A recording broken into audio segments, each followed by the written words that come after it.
بسم الله الرحمن الرحيم. الحاقة ما الحاقة وما أدراك ما الحاقة كذبت ثمود وعاد بالقارعة فأما ثمود فأهلكوا بالطاغية وأما عاد فأهلكوا بريح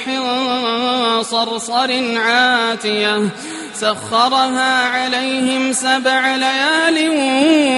و8 أيام حسوما فترى القوم فيها صرعى كأنهم أعجاز نخل خاوية فهل ترى لهم من باقية وجاء فرعون ومن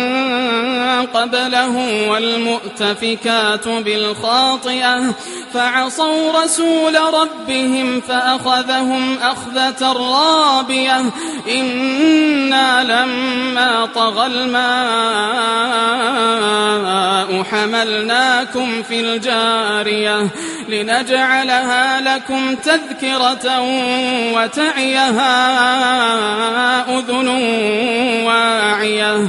فإذا نفخ في الصور نفخة واحدة وحملت الأرض والجبال فدكتا دكة واحدة فيومئذ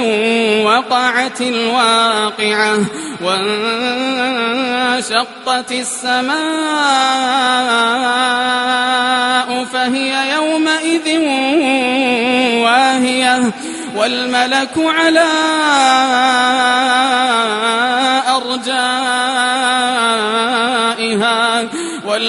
على أرجائها ويحمل عرش ربك فوقهم يومئذ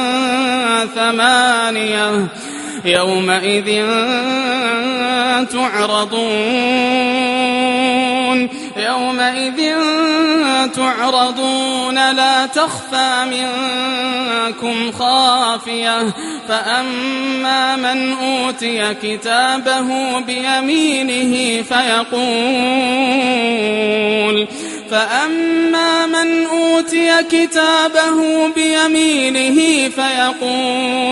فيقول هاؤم اقرءوا كتابيه إني ظننت أني ملاق حسابيه فهو في عيشة راضية في جنة عالية قطوفها دانية كلوا واشربوا هنيئا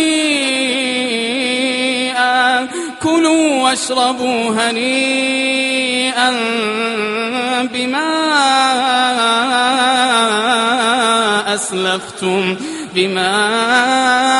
أسلفتم في الأيام الخالية وأما من أوتي كتابه بشماله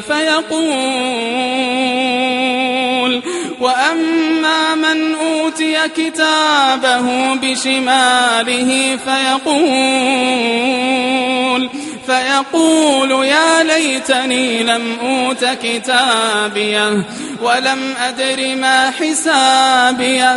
يا ليتها كانت القاضية ما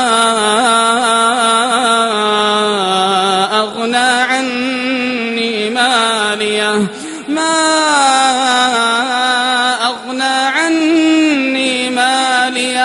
هلك عني سلطانيه خذوه فغلوه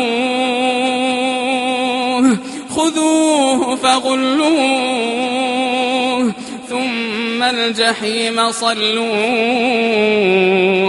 ثم في سلسلة ذرعها 70 ذراعا فاسلكوه إنه كان لا يؤمن بالله العظيم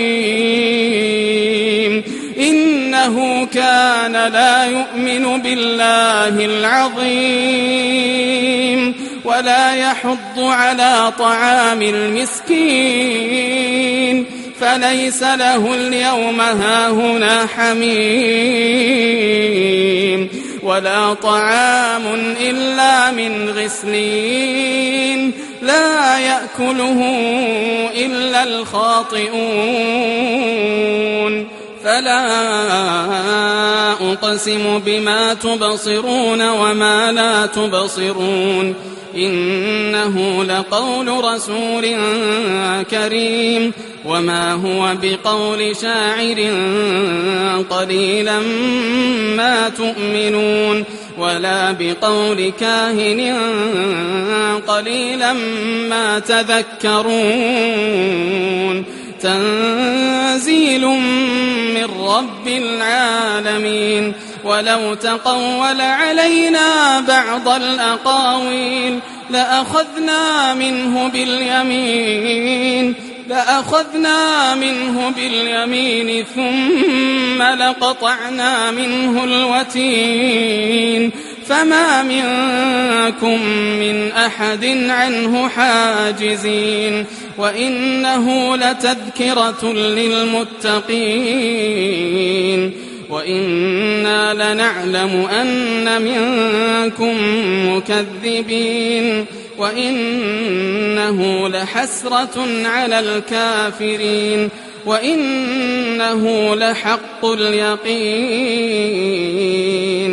فسبح باسم ربك العظيم